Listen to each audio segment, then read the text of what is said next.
What's funny is I pulled a lot of people within real estate, within entrepreneurship, people that run fantastic businesses, have never had a W-2 job. And I was genuinely curious to know what they thought of my situation, if I should leave or not. This might be surprising, but every single one of those guys said you should stay at that job and you should continue to do that while you're building your business, because I was doing both at the same time for a while. Mhm. And the only person that saw really how I felt about it and what it was doing to my soul was my wife. She was like, you should go do it. So it took me a long time to get to that realization myself, years where Mm. I would say, hey, today's the day, or not really, 6 months from now, that's the day I'll leave. Mhm. They would get there. I'd say, you know what, I can do another 6 months, do it, Mhm. repeat. Ultimately, it just felt like there's the financial aspect, which everybody focuses on. That's important. I was lucky enough to be in a job where I was paid really well. We saved quite well and we invested everything. Felt like at the absolute least was buying myself quite a long runway there, if not being pretty good to go. That doesn't fix the anxiety you have in leaving something that's so stable and safe. Mhm. There's really no amount of money that can fix that. TJ Burns in the house. TJ, thanks for joining the Invested Fathers podcast. You said you weren't feeling great today. Sorry, man. How's your morning started out?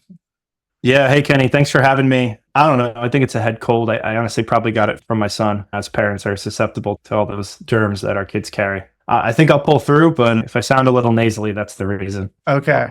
I got a 3-year-old and an 8-year-old, and we don't get sick like a ton, but I feel like whenever I hear there's like a sick family or my parents have someone they're babysitting, there's a little bit of a, okay, we're not going to be around for a bit so that we can avoid, but at the end of the day, kids just get sick and they bring it home. And that's part of being a dad. So right into the episode, Invested Fathers. I'm going to just start off different than I usually do, TJ. A key takeaway we can just start the episode off with we haven't even heard your story yet, but what's something that you'd love to bring to the audience of dads out there, of things that you're working on or you can just give as a value? Yeah, in terms of things I'm working on, I just left my W-2 job to run my business full time. So it's a real estate focused business. The reason that I did that was because 7 years ago, my wife and I decided, really about the time I got my first job out of college, that once we had kids, we wanted to own our time. We wanted to spend as much time with those kids as we possibly could. And thankfully, my wife's also followed that path. So she's around quite a bit. She's with my son all the time, my son being 16 months old.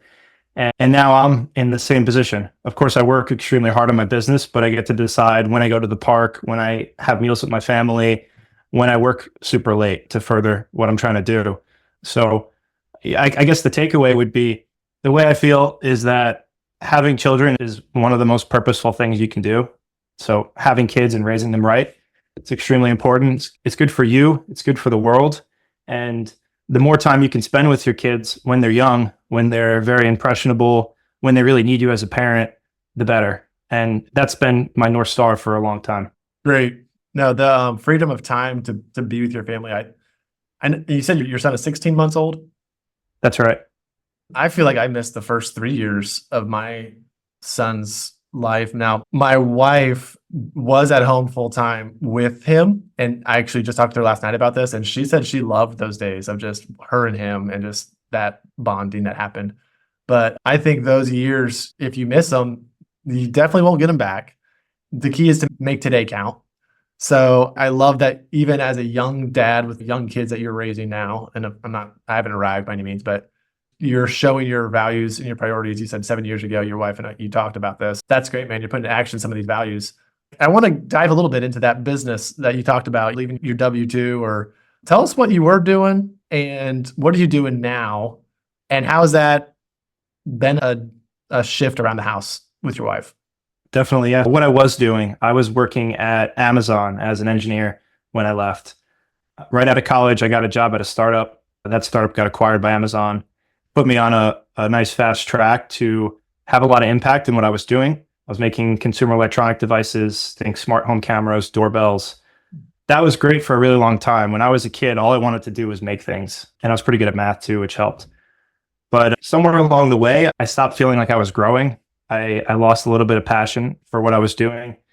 It got very repeatable for me. And naturally, when businesses get big, they add a lot of process, right? I still love the people I worked with, but I felt like I was just a paper pusher in a lot of ways. And I stuck around because I was paid really well. I had a lot of the perks that everybody wants. I worked entirely from home. When I left, I had great vacation, great benefits, but I still really wasn't enjoying myself and thought about that for quite a long time, if it was the right decision to leave or not. And along the way, I was getting interested in what else could I do that would provide for my family and give me that purpose and growth that I was looking for. And started researching real estate right about the same time I got that job. I remember walking into my cubicle and instantly feeling like, this is great. I'm sure there's a journey ahead of me here, but this isn't it. I got to find something else that I own my time and I can own the upside. Spent a number of years browsing around in different real estate markets and asset classes, started experimenting with different strategies, bought some small multifamily that I lived in and managed, did the short-term rental thing on a very small scale, through one of those multifamily properties. I got my realtor license, sold some houses. I did a flip out of state. It wasn't meant to be a flip, but it just worked out that way. And then also got introduced to syndications and funds just in a very random way. I found a wallet on the street, and that really worked for me. It really worked for who I was at that time, the busy professional that just wanted to invest cash with somebody that they trusted. And it's probably part of the reason why I have so much conviction in my business now, is because that is the path that I followed in order to get to where I wanted to be, where I had more financial stability, that I could walk away from a job that everybody told me I was crazy to leave, just because my heart wasn't in it and my heart was in this new thing that I was building. Elaborate a bit on that wallet story. I'm very intrigued by that. Yeah, so I was living in Boston at the time, and I was walking home from a friend's house. This is going back late 2019. And I'm walking along the street. It's dark, and I see a lump in the street. Definitely not garbage. And so I go up to it, and it's a wallet. My first thought is, okay, why don't I figure out who this belongs to so I can give it back to them? So I pull up the person on Google, I go on Instagram, and I find that the person's a real estate investor. And not only that, they're about the same age as me. It almost feels like it's an alternate persona on if I had, instead of gone and got a job out of college, I had the conviction to go and bet on myself right away. Because while I graduated and I went the traditional route, this individual tried brokerage for a bit and then just went all in on real estate, finding deals, funding them creatively, and just gutting it out with all the ups and downs that come with that. And it was all captured on their Instagram. So I went home and I looked through their Instagram for 2 or 3 hours. Honestly, at that time, I didn't really have the confidence in real estate to confidently reach out and say something like, I want to get involved. Because I didn't really know what I was doing at that point. It was before all the deals I had done, before I really felt like I spoke the language. But my wife encouraged me to. And when I gave the fellow his wallet back, I just said, hey, if you're ever looking for somebody to write a check and partner with you that way, that's probably the only way I can add value to what you're doing, but I'd be willing to. And I didn't know it at the time, but that's actually something that real estate investors are looking for. They need money. Mm-hmm. And that started my relationship with that individual, where I was a passive investor in a number of their deals. And I got to cut my teeth in doing deals with them, and then investing in other deals and seeing the ups and downs and making some mistakes along the way. And then eventually I came to the conclusion that I was seeing in the marketplace.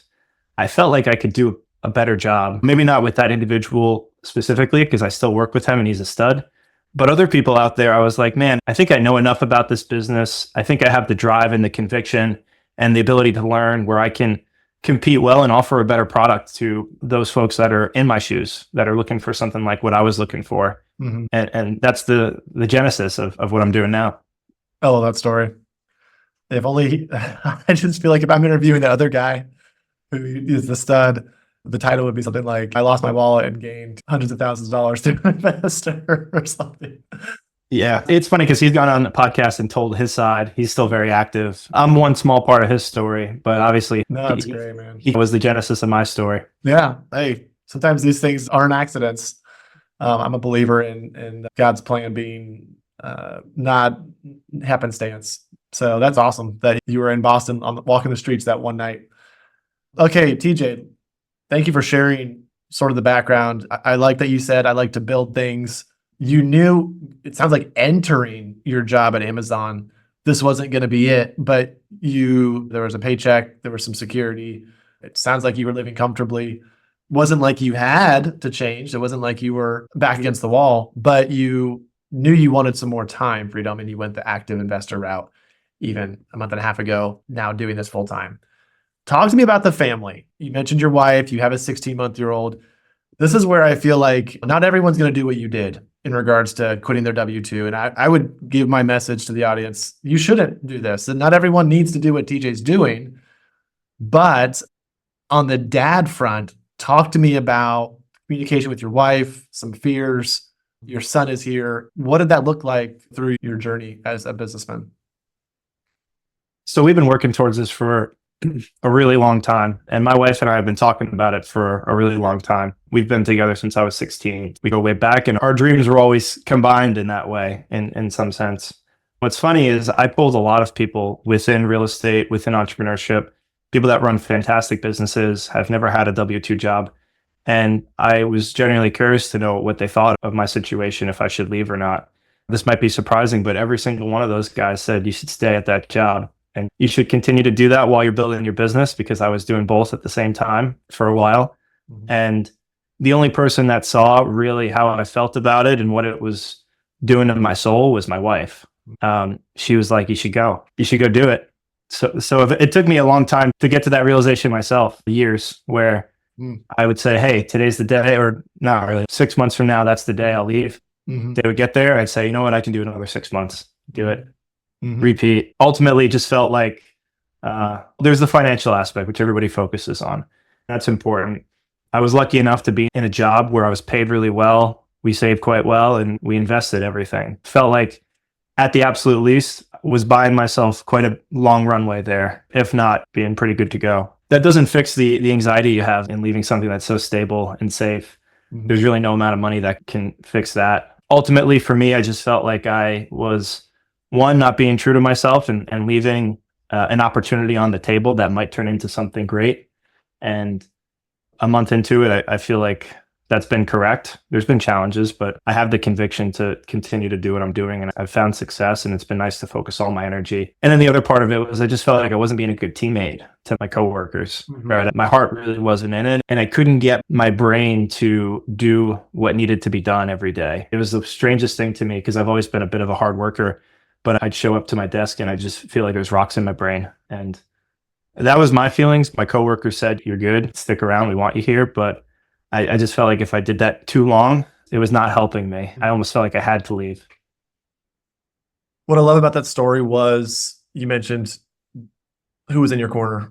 And after seeking advice and counsel, I have a similar story, but it wasn't Amazon. It was landscaping sales rep. But there was a year and a half of, in my head, is this smart? Is this good? I'm trying some things while I'm working. No man can serve two masters a little bit. There was a conversation my boss had with me, and he said, we just need to know, is this your plan A or your plan B? And that conversation is when I decided this is my plan B. It was like there was a crossroads at that point. So I love that your wife was your biggest advocate in saying, I see you at home. Like, I know you're like meant for this. You need to do this. And again, that's just encouraging. And I feel like as husbands, when your wife is like on board with what you're doing, you're just like an unstoppable, like Rocky Balboa going at it with Adrian, like cheering for you kind of deal. So really cool to hear. I want to take a few steps back. Growing up in the TJ Burns household, give us like a high level snapshot of what was your dad like? Was he entrepreneurial? Was he also someone who liked to build things? And how did your upbringing help define who you are now? My parents were small business owners. They owned a small insurance agency that mostly dealt with the police. So like FOP, PBA. My dad was around for everything. He coached me in all the sports.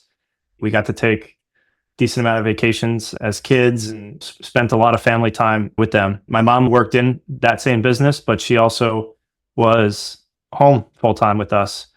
They tried to give us everything that we could possibly need, maybe even too much, to the point where somewhere along the way, I just remember feeling I got to make it happen on my own. I think my parents will give me the world if I let them, but I always had the desire to self-actualize, to figure out, and I love to learn things, love to play sports.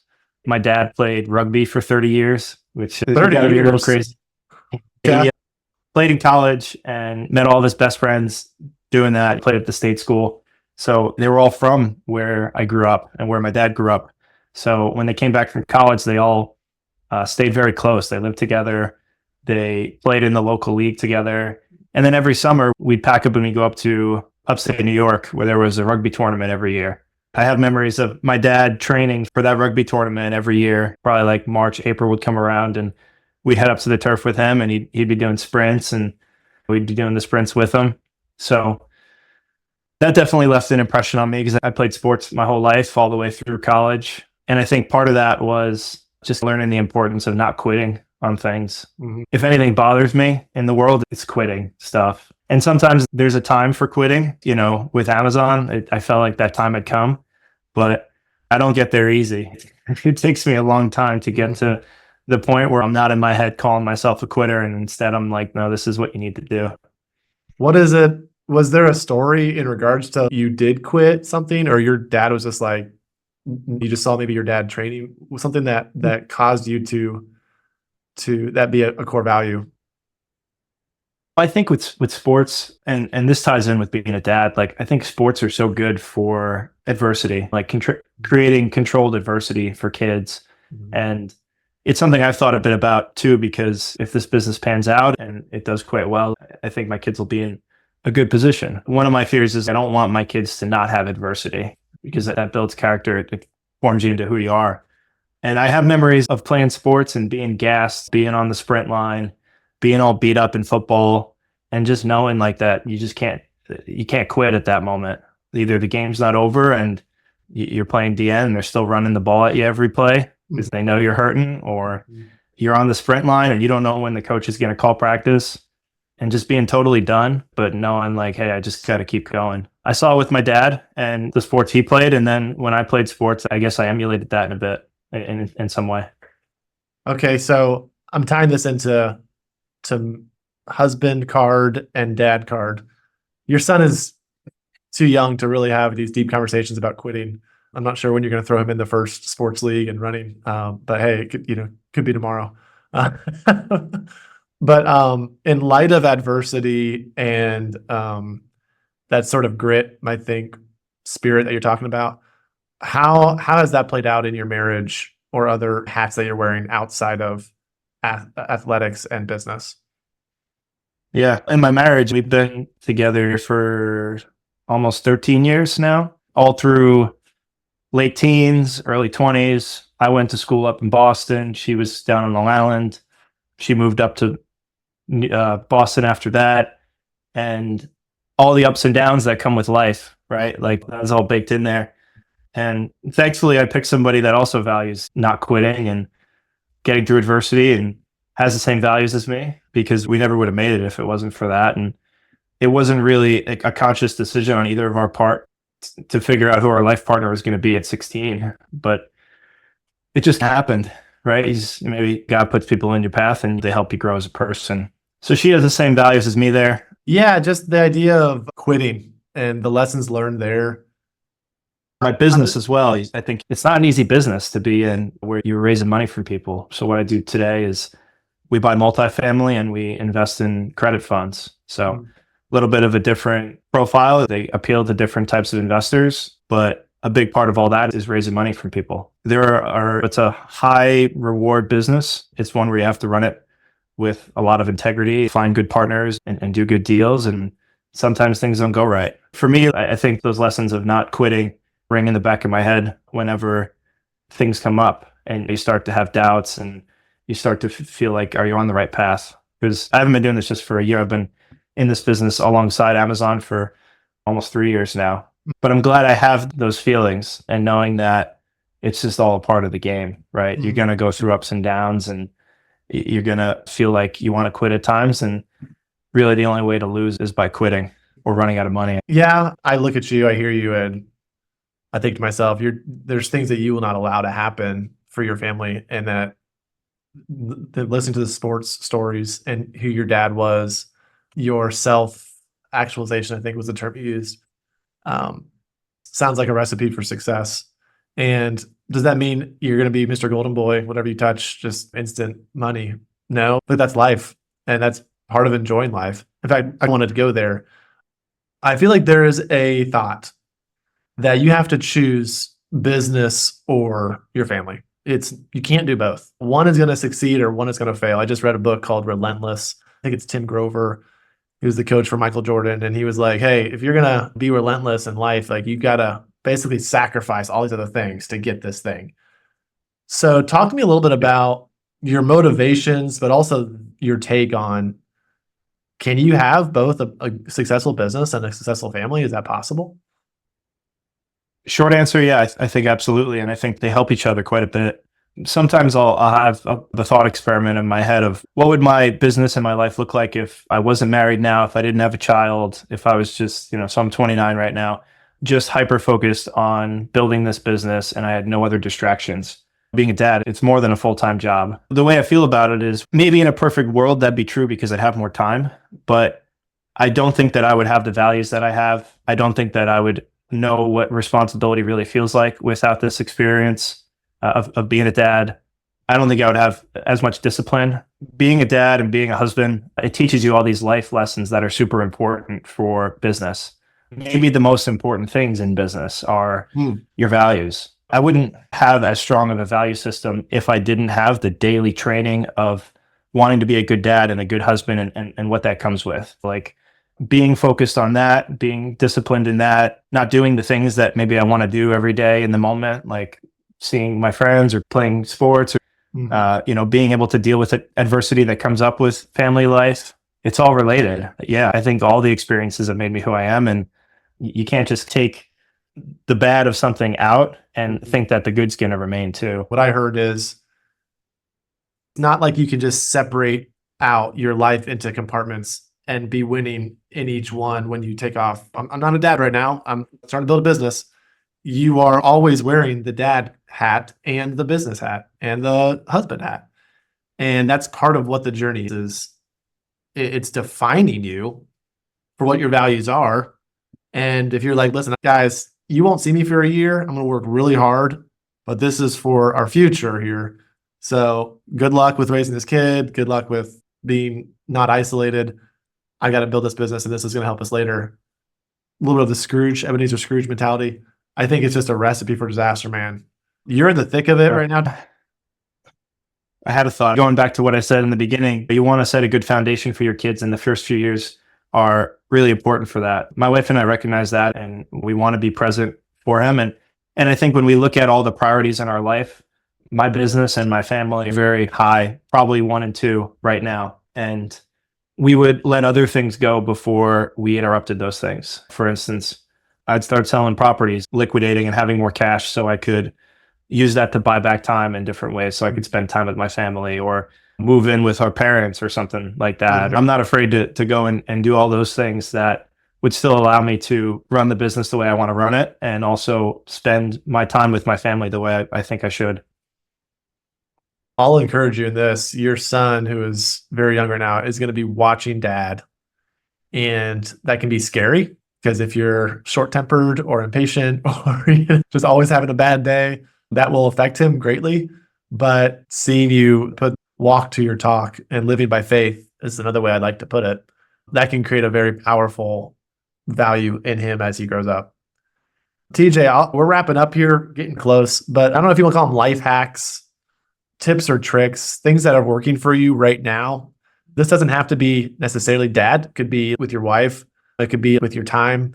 But what's something that's maybe like a light bulb moment or something like, man, this has been really helpful for me that I'd love to just share with everyone. Yeah. I do want to say too that these podcasts always sound super, super great. Like I got everything together. This is more of like the aspirational of me and that part of me that's in my head. People should know too that I'm a work in progress like everybody else. But in terms of life hacks, I found getting up early is a big one. I feel better on the days I get up early. Maybe not always physically better, but mentally better. I'm more present for my family and in my business. Whatever time that is for you, like 2 hours before your kids get up. I treat that as my time where I try to go and work out or get some business tasks done. I think humor is important. It's one that I could probably work on a little bit more, but finding humor in the day to day and keeping a lighthearted attitude is a good way to not get so overwhelmed with things and in your head. And the two of the things my wife and I are working on, one is weekly dates, because it's very easy to get caught up in all the things that need to be done in a business and then all the things that need to be done as a parent. And then you're left with no time and it's the end of the day and you're both exhausted. So for us, we've been trying to carve out some time each week to go take a hike or go to lunch sometime around noon each day when we still have a lot of energy. And then the last thing is, lately we've been trying to figure out how to keep our phones away from our son. So much of my business is on my phone, and I want to be careful, and my wife wants as well, about like having family time that is separate from electronics and then being able to use my phone for business stuff. It's incredibly difficult, and my son's already starting to notice the importance of these rectangles we carry around.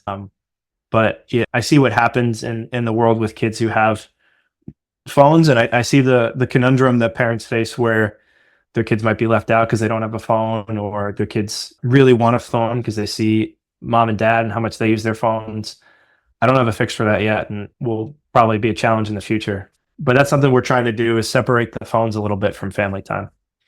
Thank you so much for mentioning that. I absolutely love what you're saying. And at 29 years old, just trying to figure this stuff out and knowing, at least knowing, being aware of the values that you have and you're trying to instill, and then working on those, discussing those with your wife. My kids go to bed and we basically recount the day on what went well, what didn't go well. And we just love talking about our kids, like my wife and I. Thank you for sharing all that. And I totally agree. The screens, we're in a space, Vested Fathers podcast. We don't have it all together. You mentioned that. We're all works in progress. I do believe there's strength in numbers. And by sharing what we're going through, what's in our head right now, creating that space where we can share these tips and tricks, life hacks, I think will make, at least with me and those listening, like, this is one more step toward the right direction of what's working for this guy might work for me. I might try this. So thank you so much for those things. TJ, you know what? I don't think we mentioned this in my history with you, maybe your bio. Are you like marathon man, runner? What is the athletic? Give us like a 1 minute, like hobbies or like athletic things that you're into. Yeah, I do have a lot of hobbies, right? I used to before kids, but I used to run marathons. I ran a couple marathons and then 50Ks, which is a little bit farther than a marathon, more like trail running. Last 18 months, I've been more into jiu-jitsu, which has been my outlet. Played football and lacrosse all the way through my freshman year of college, and then just lacrosse onwards from there. You know, I think I've scratched the itch for engineering and building things for now, but I like to tinker with stuff. I got a 3D printer in the background there. I have a lot of interest in climate related stuff. So like gardening, composting. And then I also like to scuba dive and snowboard when I possibly can. Did a whole bunch of diving up in Boston. When I lived there, we'd go out for lobsters. Right now, main hobby is being a dad and jiu-jitsu. Yeah. Where I'm at. No, I love knowing what else my guests are into. And I feel like that can resonate with different people out there. TJ, tell our audience, I see on LinkedIn, man, you're getting a lot of engagement. I think the story that you're unfolding for everybody with leaving this job and doing this thing, I think is resonating. How could our audience keep track of what you're up to? Find me on LinkedIn, TJ Burns on LinkedIn. I post regularly there a couple times a week. And that's the best place to stay in touch with me. From there, you can get linked up in my investor portal. You'll see my website and you can get on my email list. Cool. TJ, thanks so much for your time today. Good luck with the 16-month-old with this transition. Thank you so much for spending time to talk with us today. My pleasure, Kenny. Thank you.